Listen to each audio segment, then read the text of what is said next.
नमस्कार दोस्तों, कैसे हो आप सभी। आज हम एमएससी प्रीवियस ईयर का इम्पोर्टेंट टॉपिक जो कि बेसल फंक्शन है, ये बुक अपनी स्पेशल फंक्शन की चल रही है और पेपर नंबर 3 में इसके क्वेश्चंस पूछे जाते हैं हमसे। तो आज हम चर्चा करेंगे कुछ फंक्शंस, जिस स्पेशल टाइप का फंक्शन है जिसे हम बेसल फंक्शन कहते हैं। बेसल फंक्शन उसी प्रकार का फंक्शन है जैसे हमें ट्रिग्नोमेट्री फंक्शन जैसे साइन होता है, कोस होता है, टेन होता है, उसी प्रकार एक स्पेशल फंक्शन की जरूरत होती पड़ी जिसे हम बेसल फंक्शन के नाम से जानते हैं। अब हम आज चर्चा करेंगे कि बेसल फंक्शन की इक्वेशन क्या होती है और बेसल फंक्शन के टाइप्स क्या होते हैं। मतलब फर्स्ट टाइप्स बेसल फंक्शन की कौन सी इक्वेशन होती है, कौन सा किस प्रकार हम उसको डिनोट करते हैं, और सेकंड काइंड को हम किस प्रकार डिनोट करते हैं। तो आइए आज का वीडियो हम शुरू करते हैं।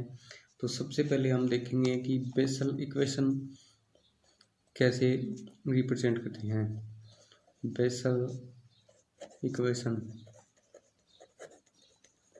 बेसल इक्वेशन हमें एग्जामिनेशन में 2 नंबर के अंदर पूछी जाती है। तो बेसल इक्वेशन को हम x square d square y upon d x square plus x d y upon d x plus x square minus n square y equal to 0, इस फॉर्म में हम बेसल इक्वेशन को लिखते हैं। यानी बेसल इक्वेशन को लिखने का तरीका x square d square y upon d x square plus x d y upon d x plus x square minus n square y equal to 0। Y यहाँ कोई फंक्शन है।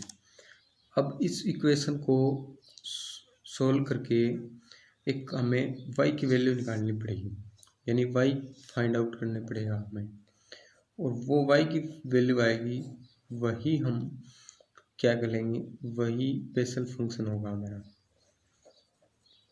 बेसल फंक्शन होगा। यानी कि अगर हमें इस प्रकार का क्वेश्चन आ जाए कि return the Bessel equation, write the Bessel equation को लिखो, तो हमें ये इक्वेशन लिखनी पड़ेगी x square d square y upon d x square x d y upon d x plus x square minus n square y equal to 0।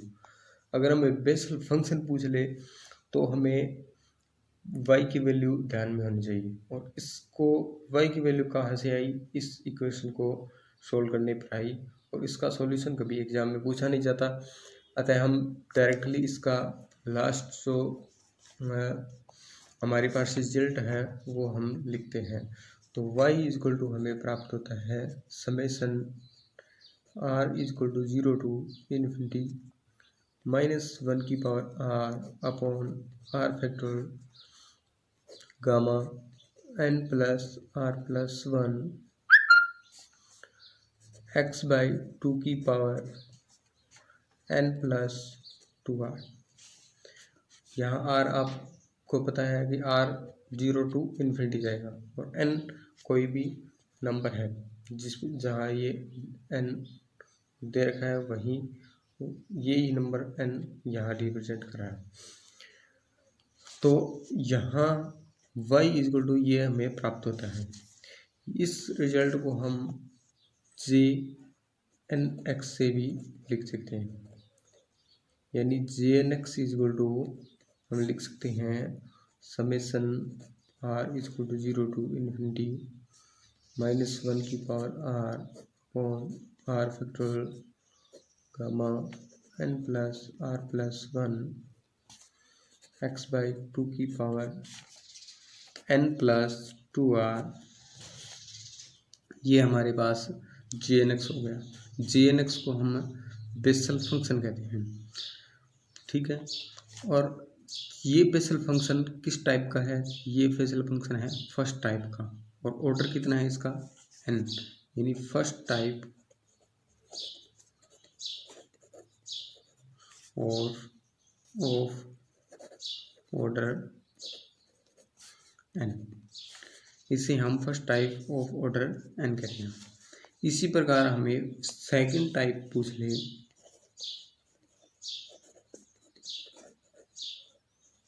Types पूछ ले तो सेकंड टाइप्स को हम j-nx से लिखते हैं। j-nx का मतलब होता है कि जहाँ n है वहाँ क्या रखना है, अब -n रखता है। यहाँ पर n की जगह अब क्या रखना है, -n। तो इस इक्वेशन में हम n की जगह -n रखने पर हमें प्राप्त होगा समेशन r, तो वही रहेगा 0 to ∞। चेंज क्या होगा, n के अंदर होगा, n की जगह r आ जाएगा और सभी same to same, gamma -n plus r plus 1 x/2 की पावर n प्लस 2r, यानी यहाँ n की जगह भी क्या होगा, -n होगा। यहाँ भी -n, यहाँ पे -n होगा। तो इसे हम second type of order n कहते हैं।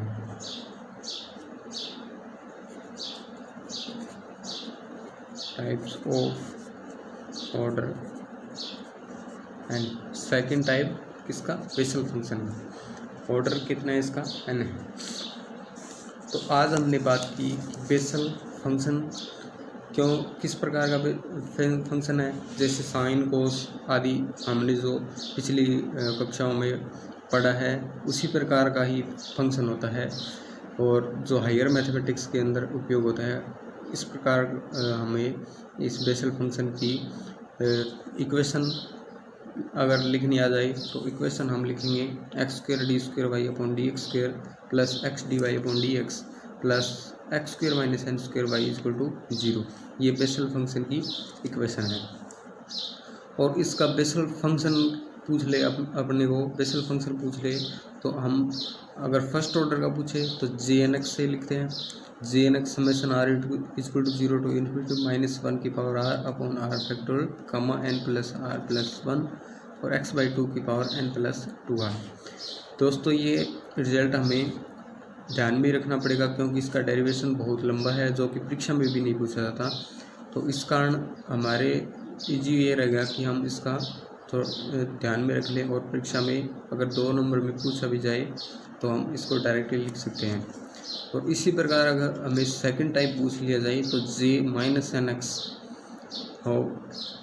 से रिप्रेजेंट करेंगे और जहाँ फर्स्ट टाइप के अंदर हमारे पास n था उसी में n की जगह हम क्या रख देंगे, -n रख देंगे और हमें second type of Bessel function of order n प्राप्त हो जाएगा।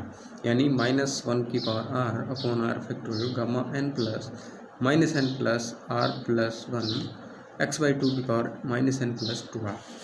दोस्तों ये वीडियो कैसा लगा ज़रूर बताइएगा और आगे की जो रिकरेंस रिलेशन है वो हम बाद में चर्चा करेंगे। आज के लिए इतना ही, धन्यवाद दोस्तों।